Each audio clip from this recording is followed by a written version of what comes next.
A very special good morning to all of you. स्वागत है आपका हमारे चैनल स्टडी विद अभिमान में। आज मैं आप लोगों के लिए पॉलिटेक्निक एंट्रेंस एग्जाम 2020 के लिए मैथमेटिक्स का एक मोस्ट इम्पॉर्टेंट चैप्टर लेकर आया हूँ। तो चैप्टर का नाम क्या है? तो चैप्टर का नाम है चाल, दूरी एवं समय, जिसे हम इंग्लिश में बोलेंगे स्पीड, डिस्टेंस एंड टाइम। और ये हमारा इस चैप्टर का पार्ट 1 है। तो मैं आपको पहले ही बता देता हूँ, ये जो आपका चैप्टर है स्पीड, डिस्टेंस एंड टाइम, ये चैप्टर आपका एंट्रेंस एग्जाम के पॉइंट ऑफ व्यू से इम्पॉर्टेंट चैप्टर है, क्योंकि आपके एंट्रेंस एग्जाम में इस चैप्टर से क्वेश्चंस पूछे जाते हैं। तो चलिए फिर आज के इस चैप्टर को स्टार्ट करते हैं।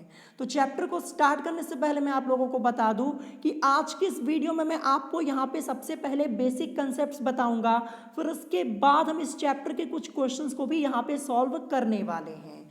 तो चलिए फिर आज की इस वीडियो को स्टार्ट करते हैं और देखते हैं हमारा सबसे पहला टॉपिक यहाँ पे क्या दिया है। तो जैसा कि आप देख सकते हैं, सबसे पहला टॉपिक यहाँ पे दिया हुआ है चाल, दूरी एवं समय में संबंध, जिसे हम इंग्लिश में बोलेंगे relation among speed, distance and time. तो चलिए देखते हैं यहाँ पे क्या लिखा हुआ है। तो यहाँ पे लिखा हुआ है कि किसी व्यक्ति या वस्तु की चाल उसके द्वारा इकाई समय में चली गई दूरी होती है। अब यहाँ पे इकाई समय लिखा हुआ है, इसका मतलब क्या होता है? सबसे पहले मैं आपको इसका मतलब डिटेल में समझा देता हूँ। तो इकाई समय का अर्थ है प्रति मिनट या प्रति सेकंड या प्रति घंटा। ध्यान रखिएगा, इकाई समय का अर्थ क्या है? तो इकाई समय का अर्थ है प्रति मिनट या प्रति सेकंड या प्रति घंटा। इस बात को ध्यान रखिएगा। तो यही यहाँ पे लिखा हुआ है कि किसी व्यक्ति या वस्तु की चाल उसके द्वारा इकाई समय में चली गई दूरी होती है। मैं आपको एग्जाम्पल के तौर पे समझा देता हूँ। यदि कोई व्यक्ति 10 मिनट में 100 मीटर की दूरी चले तो उस व्यक्ति द्वारा प्रति मिनट यानी 1 मिनट में चली गई दूरी 10 मीटर होगी, अर्थात उस व्यक्ति की चाल 10 मीटर पर मिनट होगी। ध्यान रखिएगा, एक बार मैं फिर से आपको बता देता हूं। यदि कोई व्यक्ति 10 मिनट में 100 मीटर की दूरी चले तो उस व्यक्ति द्वारा प्रति मिनट यानी 1 मिनट में चली गई दूरी 10 मीटर होगी, अर्थात उस व्यक्ति की चाल 10 मीटर प्रति मिनट होगी। तो आप इस एग्जाम्पल से समझ पाए होंगे। अब चलिए देखते हैं आगे यहाँ पे क्या लिखा हुआ है। आगे यहाँ पे लिखा है यदि व्यक्ति या वस्तु द्वारा टी समय में, तो समय को हम टी से ही रिप्रेजेंट करते हैं, क्योंकि समय को हम इंग्लिश में क्या बोलते हैं? टाइम बोलते हैं। तो समय को टी से रिप्रेजेंट करते हैं, इसीलिए यहाँ पे लिखा हुआ है यदि व्यक्ति या वस्तु द्वारा टी समय में चली गई दूरी डी हो। अब दूरी को यहाँ पे डी से रिप्रेजेंट किया गया है, क्योंकि दूरी को हम इंग्लिश में क्या बोलते हैं? डिस्टेंस बोलते हैं। इसीलिए दूरी को हम किससे रिप्रेजेंट करते हैं? डी से रिप्रेजेंट करते हैं। तो यही यहाँ पे लिखा हुआ है यदि व्यक्ति या वस्तु द्वारा टी समय में चली गई दूरी डी हो तब चाल बराबर दूरी बटे समय। तो ये आपका बेसिक फॉर्मूला है और ये फॉर्मूला आप लोगों ने काफ़ी छोटी क्लास में पढ़ा होगा। ठीक है, छोटी क्लासेस में आप लोगों को ये फॉर्मूला पढ़ाया जाता है। तो चाल बराबर दूरी बटे समय होता है, अर्थात S is equal to D upon T, यानी speed is equal to distance upon में टाइम होता है। S से आपका स्पीड हो जाएगा, speed is equal to distance upon time. फिर इसके बाद आगे यहाँ पे लिखा हुआ है अन्य रूप में दूरी बराबर चाल गुणे समय तथा समय बराबर दूरी बटे चाल। इस फॉर्मूले को ध्यान रखिएगा। जैसा कि आप देख सकते हैं, सबसे पहला फॉर्मूला मैंने आपको यहाँ पे बताया, चाल बराबर दूरी बटे समय, ये सबको याद होगा बड़े आसानी से। फिर इसके बाद अन्य रूप में दूरी बराबर आपका क्या होता है? तो इसी फॉर्मूले को हम लिखना चाहें तो दूरी इज इक्वल टू आपका क्या हो जाएगा? दूरी इज इक्वल टू आपका हो जाएगा चाल गुणे समय। क्या हो जाएगा? चाल गुणे समय हो जाएगा। तो इस फॉर्मूले को भी याद कर लीजिएगा क्योंकि इसका यूज होगा क्वेश्चंस को सॉल्व करने में, ठीक है। या फिर इसको हम ऐसे भी लिख सकते हैं कि समय बराबर आपका क्या हो जाएगा, दूरी बटे चाल हो जाएगा, ठीक है। तो इन फॉर्मूले को अच्छे से याद कर लीजिएगा, इंपॉर्टेंट है। फिर इसके बाद यहाँ पे क्या लिखा हुआ है, यहाँ पे लिखा हुआ है कि चाल का मात्रक किलोमीटर प्रति घंटा या मीटर पर सेकंड होता है। ये भी ध्यान रखिएगा, चाल का मात्रक किलोमीटर प्रति घंटा या मीटर पर सेकंड होता है, ये जरूर याद कर लीजिएगा। और अब मैं आपको यहाँ पे एक इम्पॉर्टेंट कॉन्सेप्ट बताने जा रहा हूँ, बहुत ही ध्यान से सुनिएगा, ठीक है। तो चाल को किलोमीटर प्रति घंटा से मीटर पर सेकंड में, ठीक है, ध्यान से सुनिएगा, चाल को किलोमीटर प्रति घंटा से मीटर पर सेकंड में बदलने के लिए 5/18 से गुणा करते हैं। ये मैंने आपको ऑलरेडी बताया हुआ है, जब मैं आपको फिजिक्स पढ़ा रहा था वहाँ पे चैप्टर आपका आया था मोशन वाला, वहाँ पे मैंने आपको ऑलरेडी बताया है। एक बार मैं फिर से आज यहाँ पे बता दे रहा हूँ, ध्यान रखिएगा कि चाल को किलोमीटर प्रति घंटा से मीटर पर सेकंड में बदलने के लिए 5/18 से गुणा करते हैं। इस कॉन्सेप्ट का काफ़ी यूज होगा इस चैप्टर में क्वेश्चंस को सॉल्व करने के लिए, ध्यान रखिएगा, ठीक है। अब एक कॉन्सेप्ट और है आपका, एक कॉन्सेप्ट ये है कि चाल को मीटर पर सेकंड से, ठीक है, चाल को मीटर पर सेकंड से किलोमीटर प्रति घंटा में बदलने के लिए 18/5 से गुणा करते हैं। ध्यान रखिएगा, किससे गुणा करते हैं, 18/5 से गुणा करते हैं। तो ये भी कॉन्सेप्ट आपको ध्यान रखना है कि चाल को मीटर पर सेकंड से किलोमीटर प्रति घंटा में बदलने के लिए 18/5 से गुणा करते हैं। तो ये दोनों कॉन्सेप्ट ध्यान रखिएगा, इंपॉर्टेंट है, इनका हम यूज करेंगे क्वेश्चंस को सॉल्व करने के लिए, ठीक है। और एक फॉर्मूला मैं आपको बताने जा रहा हूँ औसत चाल वाला, ये मैंने आपको कई बार बताया हुआ था, जब मैंने आपको मोशन पढ़ाया था वहाँ पे मैंने आपको बताया था फिजिक्स में। तो औसत चाल बराबर आपका एक फॉर्मूला होता है कुल चली गई दूरी। क्या होता है, कुल चली गई दूरी। और अपॉन में आपका क्या होता है, अपॉन में आपका होता है कुल लगा समय। क्या होता है, कुल लगा समय। तो ये फॉर्मूला भी ध्यान रखिएगा, इस फॉर्मूले को भी याद कर लीजिएगा, ठीक है। औसत चाल बराबर आपका क्या होता है, तो औसत चाल बराबर एक आपका फॉर्मूला होता है कुल चली गई दूरी और अपॉन में आपका होता है कुल लगा समय। तो इस फॉर्मूले को भी याद कर लीजिएगा क्योंकि औसत चाल से रिलेटेड कई क्वेश्चंस दिए हुए हैं इस चैप्टर में आपके, ठीक है। तो इन फॉर्मूले को आप अच्छे से प्रिपेयर कर लीजिएगा। अब चलिए देखते हैं आगे हमारा क्या दिया है टॉपिक। तो आगे आपका यहाँ पे दिया है रेलगाड़ी, ठीक है, रेलगाड़ी जिसे हम इंग्लिश में बोलेंगे ट्रेन। तो ट्रेन से रिलेटेड आपके इस चैप्टर में कई क्वेश्चंस दिए हुए हैं और यही क्वेश्चंस आप लोगों के एंट्रेंस एग्जाम में भी पूछे गए हैं, ध्यान रखिएगा। तो चलिए देखते हैं यहाँ पे क्या लिखा हुआ है। तो जैसा कि आप देख सकते हैं यहाँ पे लिखा हुआ है, यदि D1 लंबी रेलगाड़ी D2 दूरी को पार करने में T समय लेती हो तब रेलगाड़ी की चाल क्या हो जाएगी, दूरी बटे समय हो जाएगी, क्योंकि चाल बराबर क्या होता है, चाल बराबर आपका होता है दूरी बटे समय। ये बेसिक फॉर्मूला है। तो यही यहाँ पे लिखा है, यदि D1 लंबी रेलगाड़ी D2 दूरी को पार करने में T समय लेती हो तब रेलगाड़ी की चाल इज इक्वल टू आपका क्या हो जाएगा, दूरी बटे समय हो जाएगा। तो आपका यहाँ पे S इज इक्वल टू क्या हो जाएगा, यानी स्पीड इज इक्वल टू आपका हो जाएगा D1 प्लस D2 और अपॉन में आपका क्या हो जाएगा, T हो जाएगा। जैसा कि आप देख सकते हैं क्या लिखा हुआ है यहाँ पे, यदि D1 लंबी रेलगाड़ी D2 दूरी को पार करने में T समय लेती है तब रेलगाड़ी की चाल, तो दूरी आपकी क्या हो जाएगी, दूरी आपकी D1 प्लस d2 हो जाएगी, ध्यान रखिएगा। और अपॉन में आपका क्या हो जाएगा, अपॉन में आपका t हो जाएगा। ये किसके लिए है, रेलगाड़ी के लिए है, जैसा कि आप यहाँ पे देख पा रहे होंगे। फिर इसके बाद यहाँ पे लिखा है, अतः रेलगाड़ी संबंधी प्रश्नों को हल करने में रेलगाड़ी की लंबाई की अहम भूमिका होती है। सही बात है, बहुत सही यहाँ पे लिखा गया है कि रेलगाड़ी की लंबाई की अहम भूमिका होती है रेलगाड़ी संबंधी प्रश्नों को सॉल्व करने के लिए। ठीक है, जब आप क्वेश्चन को सॉल्व करेंगे सारी चीजें आपको डिटेल में समझ में आ जाएंगी। अब चलिए देखते हैं यहाँ पे क्या लिखा है आगे। तो आगे आपके यहाँ पे कुछ इंपॉर्टेंट पॉइंट्स लिखे गए हैं। यहाँ पे लिखा हुआ है, यदि दो रेलगाड़ियों या किसी अन्य वस्तु की चाल क्रमशः x किलोमीटर प्रति घंटा तथा y किलोमीटर प्रति घंटा हो तो विपरीत दिशा में सापेक्षिक चाल x प्लस वाई किलोमीटर प्रति घंटा तथा समान दिशा में सापेक्षिक चाल x माइनस वाई किलोमीटर प्रति घंटा होगी। ध्यान रखिएगा, ये मोस्ट इंपॉर्टेंट कॉन्सेप्ट है, इससे रिलेटेड कई क्वेश्चंस दिए गए हैं।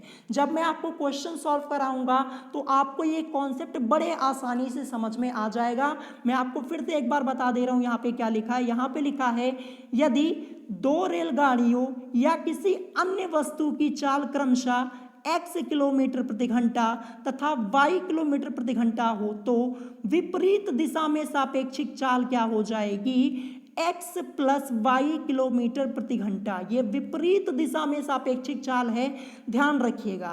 तथा समान दिशा में सापेक्षिक चाल क्या हो जाएगी, तो समान दिशा में सापेक्षिक चाल x माइनस वाई किलोमीटर प्रति घंटा होगी। ध्यान रखिएगा, क्योंकि इससे रिलेटेड क्वेश्चंस दिए और जब मैं आपको क्वेश्चन सॉल्व कराऊंगा तो ये कॉन्सेप्ट आप तुरंत समझ जाएंगे। इस कॉन्सेप्ट का यूज होगा क्वेश्चंस को सॉल्व करने में। अब चलिए आगे देखते हैं यहाँ पे क्या लिखा है। तो आगे यहाँ पे लिखा है कि जब कोई रेलगाड़ी किसी स्थिर वस्तु यानी पेड़, खंभा या व्यक्ति, जैसा कि आप देख सकते हैं क्या लिखा हुआ है, जब कोई रेलगाड़ी किसी स्थिर वस्तु यानी पेड़, खंभा या व्यक्ति को पार करती है तो रेलगाड़ी को अपनी लंबाई के बराबर दूरी तय करनी पड़ती है। मोस्ट इंपॉर्टेंट लाइन लिखी है, इसको एक बार अच्छे से पढ़ लीजिएगा, याद कर लीजिएगा, ताकि क्वेश्चंस को सॉल्व करने में आपसे कोई गलती ना हो। यहाँ पे लिखा हुआ है कि जब कोई रेलगाड़ी किसी स्थिर वस्तु यानी पेड़, खंभा या व्यक्ति को पार करती है तो रेलगाड़ी को अपनी लंबाई के बराबर दूरी तय करनी पड़ती है। यानी जितनी लंबाई रेलगाड़ी की होगी उतनी ही दूरी उसको तय करनी पड़ती है, ध्यान रखिएगा। और जब रेलगाड़ी किसी लंबी वस्तु जैसे प्लेटफॉर्म, पुल या रेलगाड़ी को पार करती है तो रेलगाड़ी को अपनी लंबाई तथा वस्तु की लंबाई के कुल योग के बराबर दूरी तय करनी पड़ती है। तो ये भी कॉन्सेप्ट आपका मोस्ट इंपॉर्टेंट है। यहाँ पे क्या लिखा हुआ है, और जब रेलगाड़ी किसी लंबी वस्तु जैसे प्लेटफॉर्म हो गया, पुल हो गया या रेलगाड़ी ही हो गई को पार करती है तो रेलगाड़ी को अपनी लंबाई तथा वस्तु की लंबाई के कुल योग के बराबर दूरी तय करनी पड़ती है। जब मैं आपको इससे रिलेटेड क्वेश्चन सॉल्व कराऊंगा वहां पे सारी चीजें आपको डिटेल में समझ में आ जाएंगी, आपको टेंशन लेने की कोई ज़रूरत नहीं है।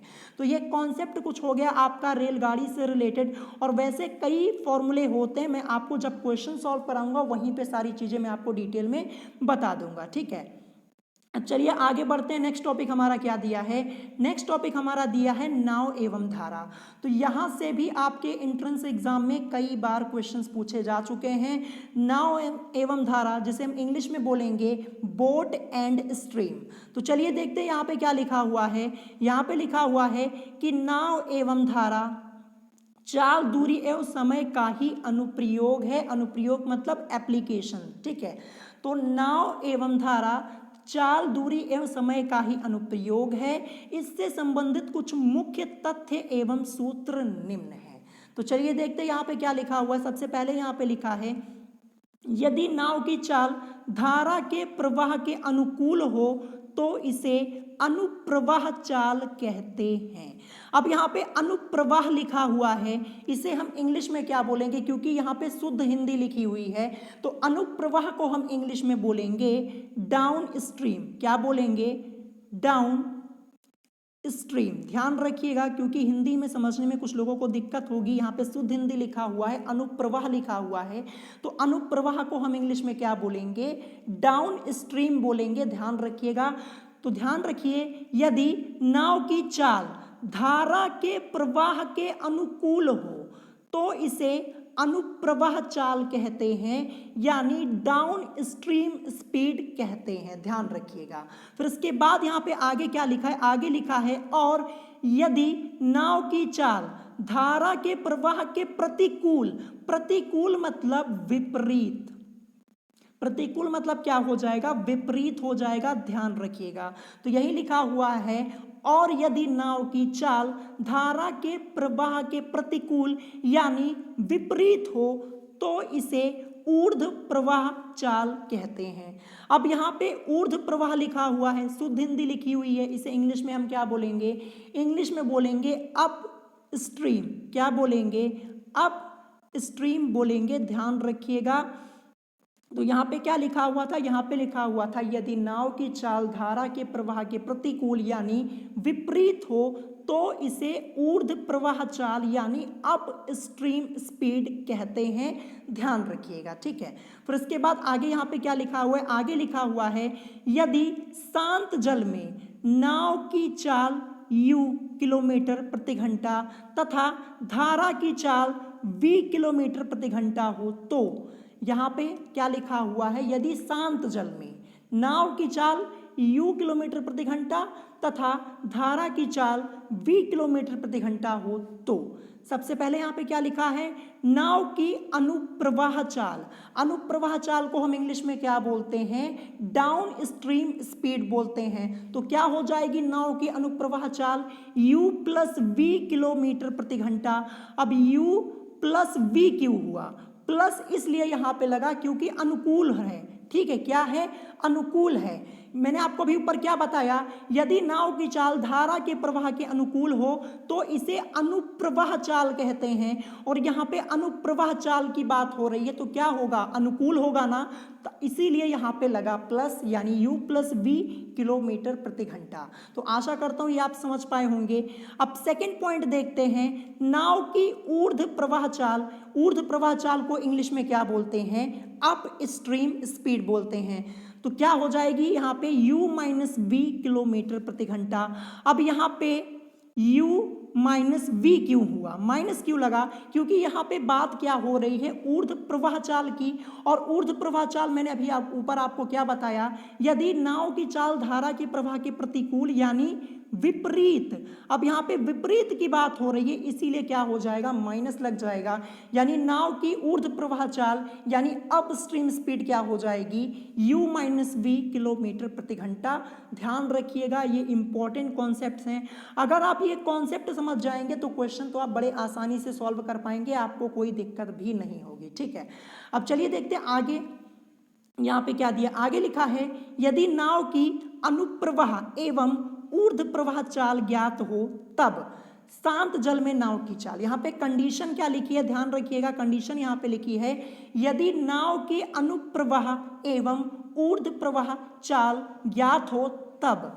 तो यहाँ पे सबसे पहला पॉइंट दिया है कि शांत जल में नाव की चाल क्या हो जाएगी? तो शांत जल में नाव की चाल इज इक्वल टू अनुप्रवाह चाल, जिसे हम इंग्लिश में बोलते हैं डाउन स्ट्रीम स्पीड, प्लस ऊर्ध्व प्रवाह चाल जिसे हम इंग्लिश में बोलते हैं अप स्ट्रीम स्पीड, और अपॉन में आपका क्या हो जाएगा? 2 हो जाएगा। ये सिंपल सा फॉर्मूला आपका है और इस फॉर्मूला से रिलेटेड क्वेश्चन भी आपका दिया है और आपके एंट्रेंस एग्जाम में पूछा जा सकता है। ठीक है। फिर इसके बाद सेकंड कंडीशन क्या दी है? मैं फिर से यहाँ पे पढ़ देता हूँ। यदि नाव की अनुप्रवाह एवं ऊर्ध्व प्रवाह चाल ज्ञात हो तब धारा की चाल क्या हो जाएगी? तो धारा की चाल इज इक्वल टू आपके यहाँ पे हो जाएगी अनुप्रवाह चाल माइनस ऊर्ध्व प्रवाह चाल, और अपॉन में आपका क्या हो जाएगा? 2 हो जाएगा।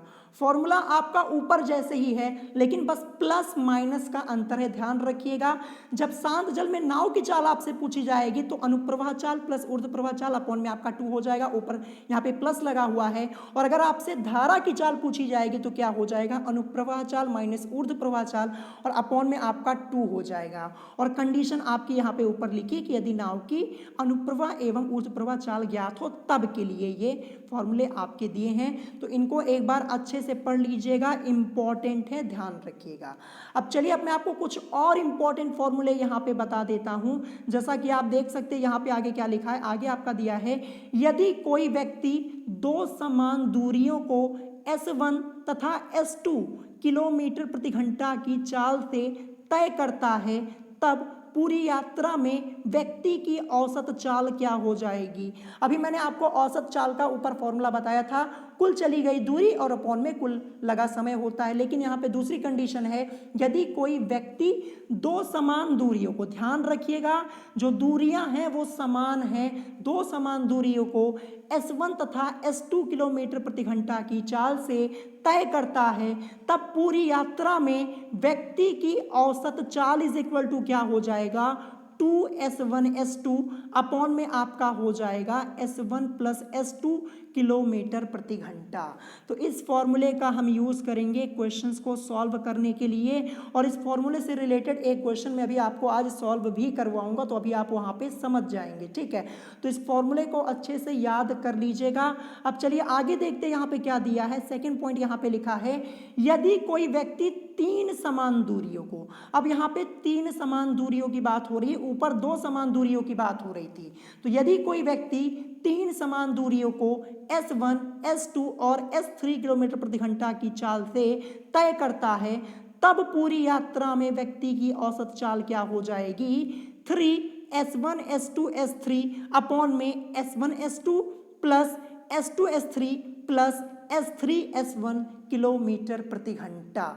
ये कब के लिए है, जब तीन समान दूरियों की बात हो रही हो, जैसा कि आप यहाँ पे देख पा रहे होंगे, तब ये फॉर्मूला यूज होगा, ठीक है। अगर आप फॉर्मूला के बेस पे इस टाइप के क्वेश्चन को सॉल्व करेंगे, आपको आंसर 100% करेक्ट मिलेगा और आपका क्वेश्चन गलत भी नहीं होगा। अगर फॉर्मूला याद रहेगा तो बड़े आसानी से आप 1 मिनट से भी कम में इस क्वेश्चन को सॉल्व कर लेंगे, और अगर आप ट्रिक की तरफ जाएंगे या फिर दूसरे कॉन्सेप्ट की तरफ जाएंगे, तब आप कंफ्यूज भी हो जाएंगे और क्वेश्चन भी गलत करके आएंगे, ध्यान रखिएगा। तो फॉर्मूले को अच्छे से एक बार प्रिपेयर कर लीजिएगा, इसको पढ़ लीजिएगा। अब चलिए देखते हैं आगे यहाँ पे क्या लिखा है। आगे आपका यहाँ पे लिखा है कि दो व्यक्ति क्रमशः स्थानों x तथा y से y तथा x की ओर एक ही समय में प्रस्थान करते हैं। यदि एक दूसरे से मिलने के बाद वे क्रमशः a घंटे तथा b घंटे बाद y तथा x पर पहुंचते हों, तो दोनों व्यक्तियों की चालों का अनुपात क्या हो जाएगा, √b/a हो जाएगा, ठीक है। ये लास्ट कॉन्सेप्ट आपका यहाँ पे दिया हुआ है। तो इससे रिलेटेड जब मैं आपको क्वेश्चन सॉल्व कराऊंगा तो वहाँ पे आप तुरंत समझ जाएंगे। यहाँ पे क्या लिखा है कि दो व्यक्ति क्रमशः स्थानों x तथा y से, स्थान क्या लिखा है यहाँ पे, x तथा y से y तथा x की ओर एक ही समय में प्रस्थान करते हैं, एक ही समय में प्रस्थान कर रहे हैं, ध्यान रखिएगा। यदि एक दूसरे से मिलने के बाद वे क्रमशः a घंटे तथा b घंटे बाद y तथा x पर पहुंचते हों, तो दोनों व्यक्तियों की चालों का अनुपात क्या हो जाएगा, √b/a हो जाएगा, ध्यान रखिएगा। तो इस चैप्टर में आपके कई फॉर्मूले दिए हुए हैं, मैं आपको जब क्वेश्चन सॉल्व कराऊंगा वहीं पे जो बचे हुए फॉर्मूले मैं आपको डिटेल में बता दूंगा और क्वेश्चन भी आप आसानी से सॉल्व कर पाएंगे। और सबसे बड़ी बात मैं आपको बता दूं, ठीक है, आपको एग्जाम्पल पे ज़्यादा फोकस करना है, ध्यान रखिएगा। आप अरिहंत की बुक से मैक्सिमम लोग यहाँ पे अपने एंट्रेंस एग्जाम की प्रिपरेशन कर रहे हैं, तो अरिहंत की बुक में इस चैप्टर के यानी चाल समय दूरी वाले चैप्टर के जितने एग्जाम्पल दिए गए हैं उनको जरूर सॉल्व कर लीजिएगा, क्योंकि वहाँ से क्वेश्चन आने के चांसेस बहुत ही ज़्यादा हैं। ध्यान रखिएगा, बहुत ज़्यादा एग्जाम्पल नहीं दिए, करीब 3 से 4 एग्जाम्पल्स ही दिए गए हैं, और उनमें से कुछ एग्जाम्पल्स तो मैं आपको सॉल्व भी करवा दूंगा। मैं इस समय आपको सभी एग्जाम्पल्स नहीं सॉल्व करवा सकता, क्योंकि ज़्यादा टाइम हमारे पास नहीं है और हमें कई चैप्टर्स भी अभी पढ़ने हैं, इसीलिए मैं कुछ एग्जाम्पल्स आपको सॉल्व करवा दूंगा और कुछ आप सॉल्व कर लीजिएगा, लेकिन एग्जाम्पल्स जरूर सॉल्व कर लीजिएगा। और अभी मैं आपको आज की इस वीडियो में एक एग्जाम्पल दिखाऊंगा भी जो आपके एंट्रेंस एग्जाम में पूछा गया था 2018 में। तो चलिए अब हम इस चैप्टर के कुछ क्वेश्चंस को सॉल्व कर लेते हैं। तो चलिए हम आज यहाँ पे कुछ क्वेश्चंस को सॉल्व कर लेते हैं। तो जैसा कि आप देख सकते हैं ये आपका इस चैप्टर का सबसे पहला क्वेश्चन है, और मैं आपको बता दूं ये क्वेश्चन आपका अरिहंत की बुक का एग्जाम्पल नंबर फर्स्ट है। मैंने आपको कई बार बताया है कि आप अपनी बुक के एग्जाम्पल्स को ज़रूर सॉल्व कर लीजिएगा, क्योंकि आप लोगों के एंट्रेंस एग्जाम में एग्जाम्पल्स अधिकतर पूछे जाते हैं। मैंने आपको कई बार बताया हुआ है। और इस चैप्टर में यानी चाल, समय और दूरी वाले चैप्टर में करीब आप लोगों के 3 से 4 एग्जाम्पल्स दिए हुए हैं, तो आप एग्जाम्पल्स को सॉल्व जरूर कर लीजिएगा। मैं आपको 1 से 2 एग्जाम्पल सॉल्व करवा दूंगा और जो बचे एग्जाम्पल्स होंगे आपको खुद सॉल्व करने होंगे, क्योंकि हमारे पास अभी ज़्यादा टाइम नहीं है। हमें यहाँ पे इस चैप्टर को जल्दी से जल्दी फिनिश करना है, ये बात ध्यान रखिएगा। तो बचे एग्जाम्पल्स आप लोग खुद सॉल्व कर लीजिएगा। तो चलिए देखते क्वेश्चन यहाँ पे लिखा क्या है। तो क्वेश्चन आपका लिखा है कि 54 किलोमीटर प्रति घंटा की चाल से चलती हुई एक रेलगाड़ी किसी दूरी को 14 घंटों में तय करती है। यदि उसकी चाल 63 किलोमीटर प्रति घंटा हो तो उसी दूरी को रेलगाड़ी कितने समय में तय करेगी। तो जैसा कि आप देख सकते हैं, हमें यहाँ पे समय यानी टाइम को फाइंड आउट करना है। ठीक है, यही हमसे यहाँ पे क्वेश्चन में पूछा गया है। और मैं आपको बता दूं कि ये क्वेश्चन आपका एंट्रेंस एग्जाम के पॉइंट ऑफ व्यू से मोस्ट इंपॉर्टेंट है, क्योंकि ये आपकी बुक का एग्जाम्पल है और अभी तक आप लोगों के एंट्रेंस एग्जाम में पूछा नहीं गया है।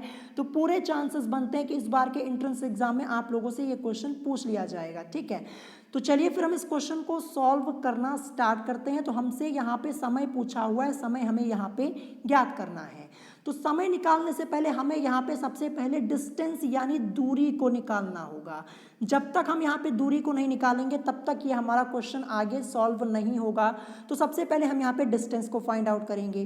तो दूरी बराबर फॉर्मूला क्या होता, अभी ऊपर ही मैंने आपको बताया था, दूरी बराबर आपका फॉर्मूला होता है चाल गुणे समय। तो इसी फॉर्मूले को हम यहाँ पे अप्लाई कर देंगे। तो जैसा कि आप क्वेश्चन में देखिए, क्वेश्चन में क्या लिखा है कि 54 किलोमीटर प्रति घंटा की चाल से, तो हमें यहाँ पे चाल कितनी दी है, स्पीड हमें कितनी दी हुई है यहाँ पे 54 किलोमीटर प्रति घंटा। तो चाल की जगह मैंने जैसा कि आप देख सकते हैं 54 ये लिख दिया, फिर गुणे समय। अब आगे देखिए, चाल से चलती हुई एक रेलगाड़ी किसी दूरी को 14 घंटों में तय करती है। तो टाइम हमें कितना दिया है, टाइम हमें यहाँ पे दिया है 14 आवर्स का, जैसा कि आप यहाँ पे क्वेश्चन में देख पा रहे होंगे। तो मैं समय की जगह क्या लिख सकता हूँ, 14 लिख सकता हूँ, ये मैंने लिख दिया जैसा कि आप देख सकते हैं। तो हमें यहाँ पे दूरी कितनी मिल गई, 54 इंटू 14 किलोमीटर, जैसा कि आप यहाँ पे देख पा रहे होंगे। तो ये दूरी आपकी हो जाएगी। इसको हम सॉल्व नहीं करेंगे, इसको आप अभी ऐसे ही रहने दीजिए, आगे चल के इसको हम सॉल्व करेंगे। ठीक है, तो दूरी हमें क्या मिल गई 54 इंटू 14 किलोमीटर, जैसा कि आप देख सकते हैं। और हमसे क्वेश्चन में पूछा हुआ है समय। ठीक है, क्वेश्चन को एक बार ध्यान से पढ़िएगा, यहाँ पे क्या लिखा है इस लाइन को, यदि उसकी चाल 63 किलोमीटर प्रति घंटा हो तो उसी दूरी को रेलगाड़ी कितने समय में तय करेगी। अब उसी दूरी से मतलब क्या हो जाएगा, जो लिखा है यहाँ पे उसी दूरी को, तो उसी दूरी से मतलब जो हमने अभी यहाँ पे ये डिस्टेंस निकाली है 54 इंटू 14 किलोमीटर, इसी दूरी की बात यहाँ पे हो रही है, ध्यान रखिएगा।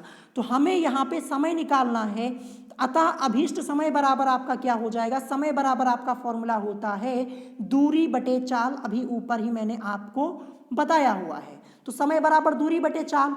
अब यहाँ पे दूरी हमारी क्या है 54 इंटू 14 किलोमीटर, ये हमने अभी निकाली थी। तो ये दूरी की जगह मैंने यहाँ पे इस वैल्यू को पुट कर दिया। अब चाल देखिए, चाल हमें कितनी दी है क्वेश्चन में, आइए देखिए, यहाँ पे लिखा है ना कि यदि उसकी चाल 63 किलोमीटर प्रति घंटा हो तो उसी दूरी को, दूरी तो हमने पहले यहाँ पे पुट कर दी 54 इंटू 14, अब चाल कितनी है 63 किलोमीटर प्रति घंटा। तो इसको हम यहाँ पे इस वैल्यू को लाके पुट कर देंगे चाल की जगह, जैसा कि आप देख सकते हैं 63 मैंने यहाँ पे पुट कर दिया।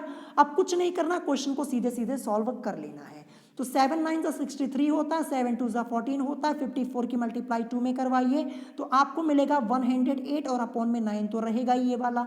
तो ये 9 1 9, ये 9 1 9, एक इधर जाएगा, 9 2 18 हो जाएगा और आर्स में आएगा यानी 12 घंटे, ये आपका इसमें करेक्ट आंसर हो जाएगा। तो क्वेश्चन तो इजी है, अगर आपको फॉर्मूला पता है, क्वेश्चन सॉल्व करने का तरीका पता है, तो बड़े आसानी से आप सॉल्व कर पाएंगे। तो इस क्वेश्चन की प्रैक्टिस 2 से 3 बार कर लीजिएगा, तभी आप इस क्वेश्चन को सॉल्व कर पाएंगे। 12 घंटे, चलिए देखते हैं कहाँ पे दिया हुआ है। ये आपका दिया है ऑप्शन सी में। तो क्वेश्चन आपका मोस्ट इंपॉर्टेंट है, एग्जाम्पल है, इसीलिए और इंपॉर्टेंट हो जाता है। ये आपसे पूछा जा सकता है इस बार के एंट्रेंस एग्जाम में, इसकी प्रैक्टिस 2 से 3 बार कर लीजिएगा। अब चलिए देखते हैं क्वेश्चन नंबर सेकंड हमारा क्या दिया है। तो क्वेश्चन नंबर सेकंड, ये आपकी अरिहंत की बुक का दूसरा एग्जाम्पल है और ये क्वेश्चन आपके एंट्रेंस एग्जाम में ऑलरेडी पूछा जा चुका है, जैसा कि आप देख सकते हैं। यूपी पॉलिटेक्निक एंट्रेंस एग्जाम 2018, मैंने आपसे क्या कहा था, मैंने आप लोगों को कई बार बताया है कि आप लोगों के एग्जाम्पल्स जो बुक में दिए होते हैं वो अक्सर आप लोगों से पूछ लिए जाते हैं। तो ये आपकी अरिहंत की बुक का एग्जाम्पल नंबर सेकंड है और ये क्वेश्चन आपका ऑलरेडी पूछा जा चुका है आप लोगों के एंट्रेंस एग्जाम में। और जब आप लोगों के एंट्रेंस एग्जाम में ये क्वेश्चन पूछा गया था तो इसमें चेंज क्या किया गया था, मैं आपको चेंज बता देता हूँ। इस क्वेश्चन में चेंज क्या किया गया था, देखिए यहाँ पे लिखा हुआ है कार, यहाँ पे कार लिखा हुआ है, और जब आप अपनी अरिहंत की बुक में चेक करेंगे तो आपको कार की जगह स्कूटर लिखा हुआ मिलेगा। बस इतना चेंज यहाँ पे किया गया था और क्वेश्चन आपका वैसे ही है। तो चलिए देखते हैं क्वेश्चन यहाँ पे लिखा क्या है। क्वेश्चन लिखा है कि एक कार सवार पहले 100 किलोमीटर की दूरी 50 किलोमीटर प्रति घंटा की चाल से जाता है तथा अगले 120 किलोमीटर वह 40 किलोमीटर प्रति घंटा की चाल से जाता है। अब तक की जो उसकी औसत चाल है, यदि वह उस चाल से अगले 242 किलोमीटर की दूरी तय करे तो उसे कितना समय लगेगा। तो हमें यहाँ पे टाइम फाइंड आउट करना है, जैसा कि आप देख सकते हैं क्वेश्चन में। तो सबसे पहले हम क्या करेंगे, इस क्वेश्चन को सॉल्व करने के लिए सबसे पहले हम क्या करेंगे, कार सवार की औसत चाल हम यहाँ पे निकाल लेंगे। कार सवार की क्या करेंगे, हम यहाँ पे औसत चाल निकालेंगे। तो औसत चाल बराबर मैंने आपको फॉर्मूला क्या बताया, अभी ऊपर ही आप लोगों को बताया था सबसे पहले मैंने, कि कुल चली गई दूरी और अपॉन में आपका क्या होता है, कुल लगा समय होता है। तो कार सवार की औसत चाल बराबर क्या हो जाएगा, कुल चली गई दूरी और अपॉन में कुल लगा समय। तो चलिए दूरी देख लेते हैं। तो देखिए क्वेश्चन में फिर से आइए, यहाँ पे लिखा है कि एक कार सवार पहले 100 किलोमीटर की दूरी 50 किलोमीटर प्रति घंटा की चाल से जाता है। तो पहले दूरी यहाँ पे कितनी दी है, 100 किलोमीटर की दूरी दी है। तो पहले मैंने यहाँ पे लिखा 100 किलोमीटर, जैसा कि आप देख सकते हैं। अब आगे चलते हैं, क्वेश्चन में देखते हैं। तो जैसा कि आप देख सकते हैं, तथा अगले 120 किलोमीटर वह 40 किलोमीटर प्रति घंटा की चाल से जाता है। तो 120 किलोमीटर ये भी हमारा यहाँ पे दिया है। तो जैसा कि आप देख सकते हैं, ये भी दूरी मैंने यहाँ पे लाके लिख दी, यानी 100 प्लस 120, ये कुल चली गई दूरी हो गई, ये मैंने यहाँ पे लिख दिया। अब अपॉन में आपका क्या होगा, अपॉन में यहाँ पे फॉर्मूले में है कुल लगा समय। तो कुल लगा समय ये कैसे निकालेंगे, चलिए ये मैं आपको समझा देता हूँ। चलिए देखते हैं, क्वेश्चन में आते हैं। तो देखिए, एक कार सवार पहले 100 किलोमीटर की दूरी 50 किलोमीटर प्रति घंटा की चाल से जाता है। तो समय क्या हो जाएगा, समय आपका हो जाएगा, जो आपकी यहाँ पे दूरी है 100 किलोमीटर की दूरी है ना, ये 100 और अपॉन में जैसा कि आप देख सकते हैं 50 किलोमीटर प्रति घंटा की चाल से जाता है, तो अपॉन में 50 आपका हो जाएगा, यही आपका समय हो जाएगा, यानी 100/50। जैसा कि आप देख सकते हैं, यही मैंने यहाँ पे 100/50 लिख दिया। फिर उसके बाद प्लस आगे देखिए, आगे आपका क्या दिया है, आगे आपका दिया है तथा अगले 120 किलोमीटर वह 120 किलोमीटर वह 40 किलोमीटर प्रति घंटा की चाल से जाता है, यानी अपॉन में 40, ये हो गया समय यहाँ पे। तो चलिए इसको भी मैं यहाँ पे नीचे ले जाके लिख देता हूँ, 120/40, जैसा कि आप देख सकते हैं, यही मैंने यहाँ पे किया। तो ये कुल लगा समय हो गया, यानी 100/50 प्लस 120/40, ये हो गया। अब चलिए इसको आगे सॉल्व कर लेते हैं हम यहाँ पे। तो 100 प्लस 120, इसको ऐड करेंगे तो आपको मिलेगा 220, ये हो गया। अब नीचे वाले को सॉल्व कीजिए, तो यहाँ पे देखिए, ये 0 से ये 0 कैंसिल हो जाएगा, 5 1 5, 5 2 10 आपका हो जाएगा। ये 0 से ये 0 कैंसिल हो जाएगा, 4 1 4, 4 3 12 हो जाएगा। तो बचा क्या, 2 + 3 बचा, यानी 220 तो ऊपर है ही, 100 + 120 को जोड़ने में, और नीचे बचा 2 + 3, ठीक है। तो 2 + 3 ऐड कर देंगे 5 हो जाएगा, यानी 220 अपॉन में आपका 5 हो जाएगा, जैसा कि आप देख सकते हैं अगले स्टेप में मैंने यहीं पे यहाँ लिखा हुआ है। तो 220 अपॉन 5 सॉल्व कर लेते हैं, ये 5 × 5, 5 × 4 = 20 हो जाएगा, 2 धर जाएगा, 5 × 4 = 20, यानी 44 km/h ये हमें यहाँ पे चाल मिल गई, जैसा कि आप देख सकते हैं, ठीक है। तो जब हमें यहाँ पे चाल मिल गई है तो हम यहाँ पे समय को बड़े आसानी से निकाल सकते हैं। क्वेश्चन में देखिए, क्वेश्चन में आपसे समय ही तो पूछा है, उसे कितना समय लगेगा। तो जैसा कि आप देख सकते हैं समय बराबर आपका फॉर्मूला क्या होता है, दूरी बटे चाल होता है, ठीक है। और दूरी आपको क्वेश्चन में दी गई है, मैं आपको दिखा देता हूँ। क्वेश्चन की लास्ट लाइन को पढ़िए, यहाँ पे लिखा है यदि वह उस चाल से अगले 242 किलोमीटर की दूरी तय करे। तो दूरी हमें 242 किलोमीटर दी हुई है, तो दूरी की जगह मैं क्या लिख सकता हूँ, यहाँ पे दूरी की जगह लिखूंगा 242, जैसा कि आप देख सकते हैं। और चाल हमने कितनी निकाली, 44 km/h, तो 44 अपॉन में ये चाल की जगह मैंने लिख दिया, ठीक है। अब क्या करेंगे, इसको हम इस क्वेश्चन को सॉल्व कर लेंगे। तो सॉल्व क्या करना है, यहाँ पे आप इसको डिवाइड कर दीजिए, डिवाइड करने पर, सॉल्व करने पर आपको मिलेगा 5 whole 1/2 hours, ये आपका इसमें करेक्ट आंसर हो जाएगा। तो आपका इसमें करेक्ट आंसर क्या हो जाएगा, आपका करेक्ट आंसर यहाँ पे हो जाएगा 5 सही 1/2 घंटे, ये आपका इसमें करेक्ट आंसर हो जाएगा। मैं आपको सॉल्व करके दिखा देता हूँ ये कैसे आया 5 सही 1/2, ये भी मैं आपको सॉल्व करके दिखा देता हूँ। देखिए 242 लिखा हुआ है, 2 × 1 = 2, 2 × 2 = 4, 2 × 1 = 2, 121 हो गया। फिर देखिए 2 × 2 = 4, 2 × 2 = 4 हो गया। अब क्या आया हमारा 121, और बटे में आपका क्या आया है 22 आया है। अब इसको हम 11 से डिवाइड कर सकते हैं, तो 121 11 ग्राम, यानी 11 11 सा कितना होता है 121 होता है, और 11 2 सा 22 होता है। क्या मिल गया हमें 11/2, और 11/2 हमें यहाँ पे मिल चुका है। जब आप इसको डिवाइड करेंगे 2 से, तो 2 5 सा आपका हो जाएगा 10, तो 11 में से 10 जाएगा 1 आएगा। तो देखिए 5 सही 1/2 घंटे, यही आपका इसमें करेक्ट आंसर हो गया, जैसा कि आप देख पा रहे होंगे। तो ऐसे हमने इसका सोल्यूशन किया।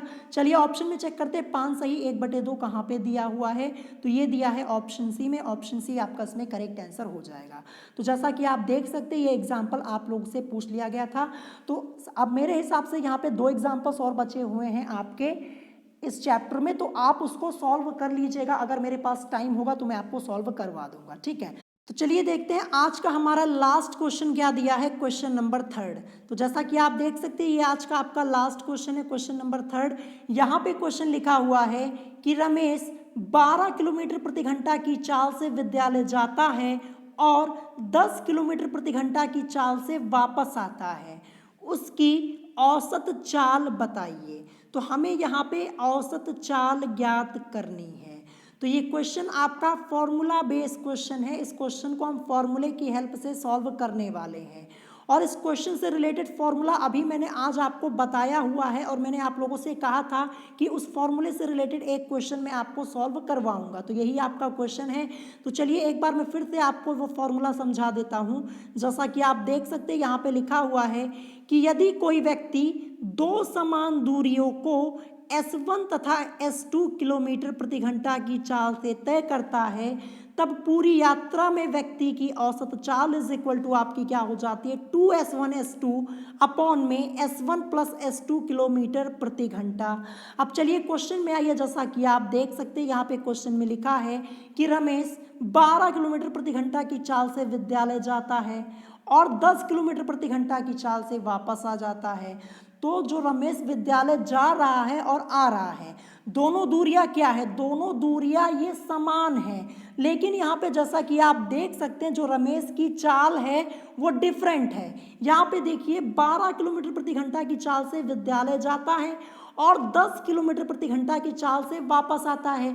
तो यहाँ पे जो आपकी डिस्टेंस हो जाएगी, जो दूरियां यहाँ पे दी हुई हैं वो डिफरेंट है, ठीक है। तो यही फॉर्मूला हम यहाँ पे अप्लाई करने वाले हैं, जैसा कि आप लोग अपनी स्क्रीन के ऊपर देख पा रहे होंगे। तो चलिए हम इस क्वेश्चन को सॉल्व कर लेते हैं। तो जैसा कि आप देख पा रहे होंगे यहाँ पे मैंने सबसे पहले लिखा कि रमेश की विद्यालय जाते समय चाल S1, ठीक है, इसको मैंने S1 माना हुआ। तो S1 हमें कितना दिया हुआ है क्वेश्चन में, 12 किलोमीटर प्रति घंटा ये आपका दिया हुआ है। और रमेश की विद्यालय से आते समय चाल S2 क्या दी हुई है, 10 किलोमीटर पर आवर दी है आपकी, जैसा कि आप देख सकते हैं ये यहाँ पे, ठीक है, ये मैंने यहाँ पे लिख दिया जैसा कि आप देख सकते हैं। तो हमें यहाँ पे औसत चाल निकालनी है, तो अतः औसत चाल बराबर क्या हो जाएगी यहाँ पे 2S1 S2 और अपॉन में आपका हो जाएगा S1 प्लस S2। इसी फॉर्मूले में हम वैल्यूज को पुट कर देंगे और क्वेश्चन बड़े आसानी से हमारा सॉल्व हो जाएगा। तो यहाँ पे 2 तो आपका फॉर्मूले में ये तो एज इट इज रहेगा। S1 की वैल्यू 12 किलोमीटर पर आवर यानी 12 किलोमीटर प्रति घंटा, ये मैंने यहाँ पे रख दी। फिर S2 यानी S1 इंटू S2 है ना आपका, तो यहाँ पे मल्टीप्लाई का साइन लगा दिया। फिर S2 आपको यहाँ पे क्वेश्चन में दिया हुआ है 10 किलोमीटर पर आवर, ये मैंने यहाँ पे पुट कर दी वैल्यू। फिर अपॉन में S1 प्लस S2, तो S1 की वैल्यू 12, S2 की वैल्यू 10। अब इसको सॉल्व कर लेंगे तो 2 की मल्टीप्लाई 12 में होगी तो कितना मिलेगा, 24 मिलेगा। फिर यहाँ पे 10 है, 24 गुणे 10 आपका हो जाएगा 240। फिर अपॉन में 12 प्लस 10 जोड़ेंगे 22 हो जाएगा। तो हमें मिला क्या यहाँ पे, जैसा कि आप देख सकते हैं 240/22। जब आप इसको सॉल्व करेंगे तो सॉल्व करने पर आपको मिलेगा 10.90 किलोमीटर पर आवर, ये आपका इसमें करेक्ट आंसर हो जाएगा।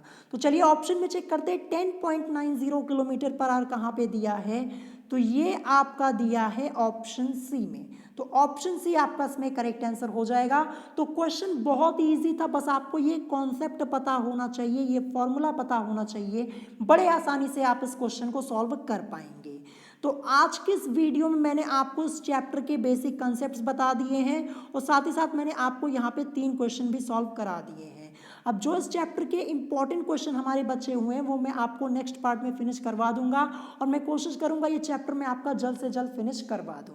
तो अगर आज की इस वीडियो में आपको कोई बात नहीं समझ में आई हो तो आप मुझसे कमेंट करके पूछ सकते हैं, और अगर आज की वीडियो आप लोगों को पसंद आई हो तो वीडियो को लाइक करना मत भूलिएगा और साथ ही साथ हमारे चैनल स्टडी विद अभिमान को सब्सक्राइब करना मत भूलिएगा।